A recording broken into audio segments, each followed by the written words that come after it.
महाविकास आघाडी माढाचे उमेदवार धैर्यशील मोहिते पाटलांना आमदार राम सातपुते यांनी दिलं उत्तर। मोदीजींची निवडणूक आहे, त्यामुळे कोणी कुठेही गेलं तरी जनता मोदीजींसोबत आहे। मी एक सामान्य शेतकरी ऊसतोड कामगारांचा मुलगा आहे, त्यामुळे एका गरीब घरात जन्माला आलेल्या कार्यकर्त्याला हिणवण्याचे काम ही लोक करत आहेत। मात्र माझ्या आईवडिलांनी या मातीमध्ये रक्त सांडलेलं आणि घाम सांडून ऊस तोडलेला आहे, त्यामुळे इथल्या मातीमध्ये माझी बांधिलकी आहे। त्या 4 तारखेला सोलापूरकरांनी ठरवलेलं आहे माझं पार्सल दिल्लीला पाठवायचं आहे आणि त्या पार्सलमध्ये सोलापूरचे प्रश्न असतील। सोलापूरकरांच्या हाताला काम मिळालं पाहिजे, सोलापुरात उद्योग आले पाहिजे, इथल्या शेतकऱ्यांना सुखी करायचं आहे। या भागामध्ये जिथं पाणी नाही आहे तिथं पाणी न्यायचं आहे। उजनी धरणातील गाळ काढून पाण्याची साठवण क्षमता वाढवायची आहे। अतिशय विनम्रपणे सांगतो, विजय सिंह दादाबद्दल मला कायम आदर आहे आणि भविष्यात ही राहील। आज उद्या आपल्याला मोठ बांधलेली दिसेल। माळशिरस तालुक्यात उत्तमराव जानकर हे आमच्या सोबत येत आहेत, हे आता ठरलं आहे। माळशिरस तालुक्यातून भाजपला लीड निश्चित मिळेल। एक गरीब सर्वसामान्य ऊसतोड कामगारांच्या पोराला हिणवणे ही प्रस्थापितांची जुनी पद्धत आहे। मात्र त्यांनी केलेल्या टीकेला मी फुल म्हणून स्वीकारतो। सोलापूरकरांनी मला दिल्लीला पाठवायचे ठरवले आहे। एका ऊसतोड कामगाराच्या पोराची या मोठ्या लोकांना विनंती आहे, एका ऊसतोड कामगाराच्या मुलाला अशा पद्धतीने हिणवू नका। मला तुम्ही काहीही बोला, मात्र माझ्या आईवडिलांवर टीका करू नका। मला तुम्ही शिव्या जरी दिल्या तरी त्या मी फुल म्हणून स्वीकारेन।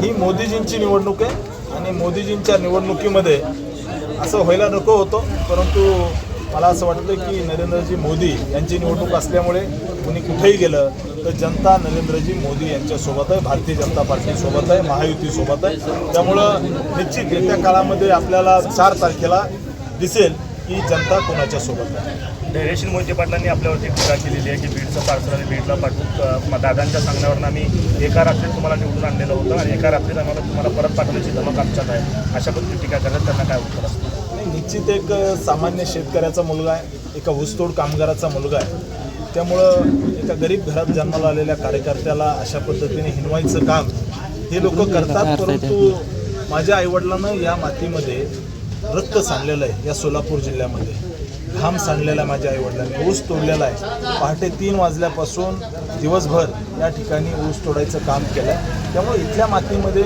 माझी बांधिलकी आहे आणि येत्या 4 तारखेला सोलापूरकरांनी ठरवलं आहे माझं पार्सल त्या ठिकाणी हे करून मला दिल्लीला पाठवायचं आहे, पार्सल घेऊन दिल्लीला पाठवायचं आहे आणि त्या पार्सलमध्ये सोलापूरमधले प्रश्न असतील, सोलापूरच्या युवकांना हाताला काम भेटलं पाहिजे, सोलापूरच्या युवकांना त्या ठिकाणी येत्या काळामध्ये उद्योग आले पाहिजे, सोलापूरमध्ये शेतकऱ्यांना सुखी करायचं आहे। या भागामध्ये जिथं पाणी नाही आहे त्या भागामध्ये मला पाणी न्यायचं आहे। उजनी धरणातला गाळ काढून या सोलापूर जिल्ह्यातील पाणी साठवण वाढवून, म्हणजे पाण्याची साठवण क्षमता वाढवून उजनी धरणातली मला भविष्यामध्ये ज्या भागामध्ये पाणी गेलं नाही त्या भागामध्ये पाणी न्यायचं आहे। परंतु मी अतिशय विनम्रतेने सांगतो, मला आदरणीय मोठ्या दादांबद्दल कायम आदर आहे आणि भविष्यामध्ये राहील। आज उद्या आपल्याला गोड बातमी दिसेल। माळशिरस तालुक्यामधून उत्तमरावजी जानकर हे आमच्यासोबत येत आहेत। आता ठरलं आहे माळशिरस तालुक्यामधून भाजपाला लीड निश्चित भेटेल आणि मी त्या भागामध्ये काम केलेलो कार्यकर्ता आहे, हजारो लोकांना जोडलेलो कार्यकर्ता आहे। त्यामुळे जनता कोणाच्या सोबत आहे आपल्याला दिसेल।